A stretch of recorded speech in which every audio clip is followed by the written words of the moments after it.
Assalamualaikum warahmatullahi wabarakatuh. Selamat pagi anak-anakku semuanya. Selamat bertemu kembali dengan materi kita, yaitu materi engine produktif TKR untuk kelas 11. Terima kasih yang sudah hadir pada pertemuan kali ini. Untuk materi kali ini adalah tentang tune up engine pada engine konvensional.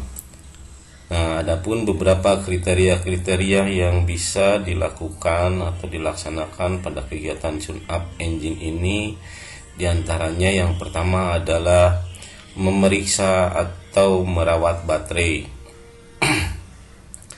di mana pada memeriksa atau pemeriksaan perawatan baterai ini pertama adalah yang harus diperhatikan memeriksa terminal baterai secara visual dari kemungkinan berkarat, rusak, atau hubungan terminal longgar. Kemudian yang kedua, memeriksa kondisi rumah baterai secara visual dari kemungkinan retak, rusak, ataupun bocor. Kemudian yang ketiga adalah memeriksa tegangan baterai, yaitu dengan menggunakan alat ukur avometer, di mana tegangan baterainya standarnya adalah sekitar 12 volt. Kemudian apabila tidak bisa digunakan dengan avometer, maka kita bisa mengetahui kualitas baterai kita itu masih bagus atau tidak, yaitu dengan mengukur berat jenis cairan elektrolit baterai dengan menggunakan hidrometer, di mana berat jenis standarnya yang masih kategori bagus itu antara 1,25 sampai 1,27 cm3 pada suhu 20 derajat Celcius. Kemudian yang terakhir adalah memeriksa volume elektrolit baterai. Jika elektrolit baterai tidak berada pada ketinggian yang semestinya, elektrolit baterai harus ditambahkan dengan air sulingan atau air baterai sesuai dengan hasil pengukuran dan tidak melebihi kapasitas batas atas ataupun kurang dari batas bawah. Nah, kemudian adalah kegiatan tune up berikutnya adalah pemeriksaan dan merawat sistem pendingin, di mana beberapa kriterianya yaitu mencakup memeriksa kerja tutup radiator apabila terjadi kebocoran, mungkin dalam tutup radiator itu ada sobek pada tutup karet radiatornya. Kemudian yang kedua, memeriksa volume air pendingin atau pada radiatornya. Kemudian yang ketiga adalah memeriksa air pendinginannya pada reservoirnya. Kemudian yang keempat adalah memeriksa kandungan oli atau karat pada air pendinginan jika saja mungkin terjadi uap oli yang menyatu pada air sistem pendinginan.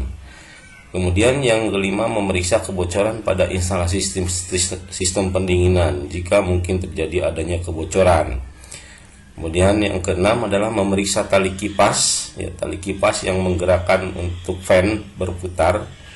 Yang ketujuh adalah memeriksa dan menyetel kekencangan tali kipas itu sendiri. Barangkali longgar, kalau longgar akan terjadi slip, sehingga harus betul-betul pas. Kemudian kegiatan tune up berikutnya adalah memeriksa dan merawat sistem pelumasan. Nah, ini penting sekali karena ini biasanya dilakukan secara berkala. Yang pertama adalah memeriksa kartu pemakaian minyak pelumas pada kendaraan yang biasanya berdasarkan kilometer. Yang kedua, kemudian memeriksa kualitas minyak pelumas dari kemungkinan kotor atau tercampur dengan air ataupun berubah warna. Biasanya kalau misalnya minyak pelumasnya menggunakan harga yang murah. Kemudian yang terakhir adalah memeriksa volume minyak pelumas. Nah, ini bisa dilakukan dengan cara memeriksa bagian dari stik oli, di mana stik oli itu untuk mengetahui kadar kuantitas atau jumlah volume minyak pelumas itu masih mencukupi atau bahkan kurang. Kemudian tune up berikutnya kegiatannya meliputi memeriksa dan membersihkan saringan udara. Nah, ini sangat penting sekali. Ini juga tidak kalah pentingnya. Yang pertama, mencakup membuka elemen saringan udara apabila saringan udara itu misalnya terdapat kotoran, karena saringan udara ini sangat penting. Apabila saringan udara sangat kotor, maka udara tidak bisa masuk ke dalam ruang bakar.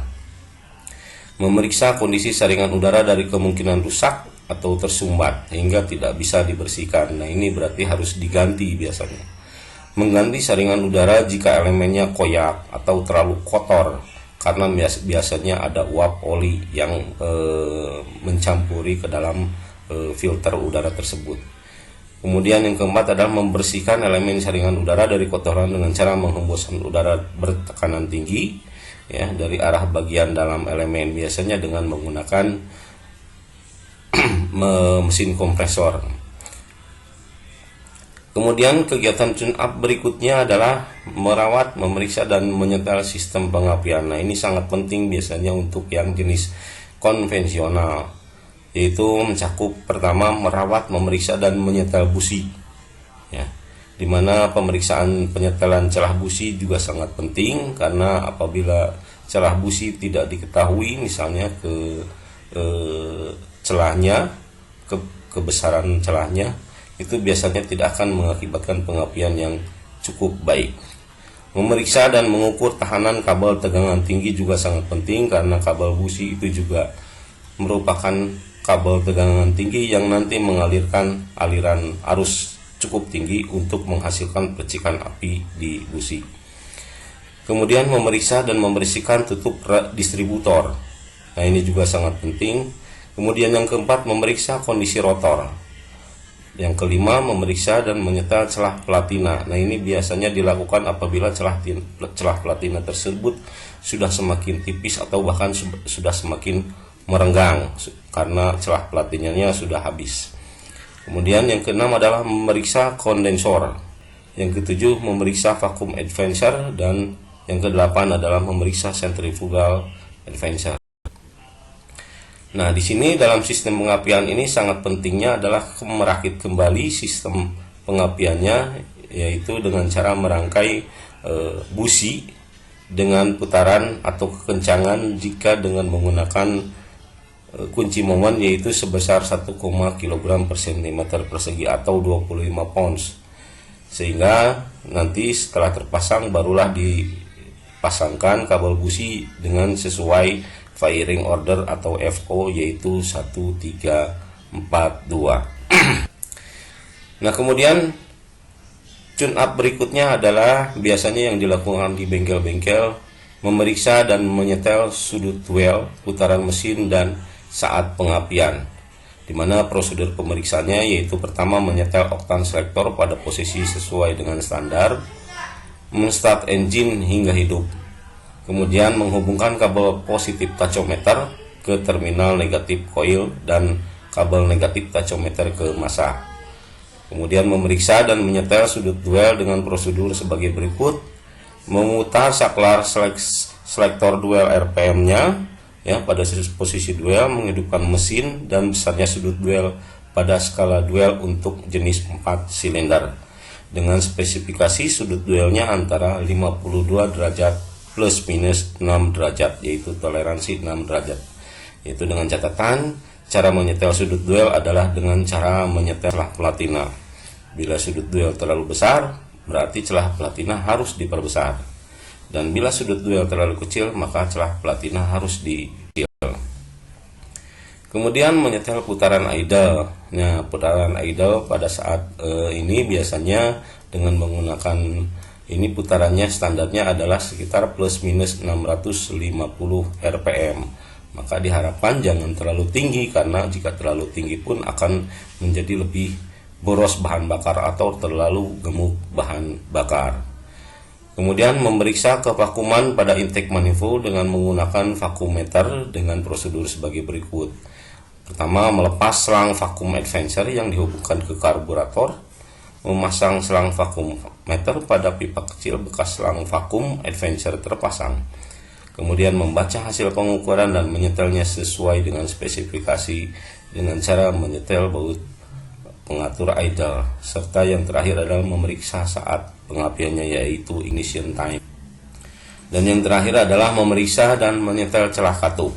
Nah, ini diharapkan setelah penyetelan celah katup ini maka diharapkan kinerja engine menjadi akan lebih normal lagi sehingga mencapai suhu kerja antara sekitar 90 derajat Celcius.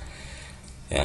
Kemudian posisikan top 1 ya pada piston nomor 1, yaitu pada titik mati atas pada langkah akhir kompresi dengan ciri tanda timing pada puli tepat pada angka 0. Apabila sudah selesai pada satu top, putar kembali puli poros engkol 360 derajat atau satu putaran, dan setel katup yang belum disetel. Jika tadi top 1 putar satu putaran, maka akan berada di top 4. Kemudian menyetel celah katup dengan prosedur sebagai berikut, yaitu mengendorkan mur pengunci dan memutar baut penyetel untuk mendapatkan celah yang tepat sesuai dengan spesifikasinya, di mana spesifikasinya standarnya untuk katup masuk 0,13 mm dan katup buang adalah 0,23 mm. Apabila setelah selesai penyetelan katupnya, maka tahan baut penyetel pada posisinya lalu mengeraskan bunyinya.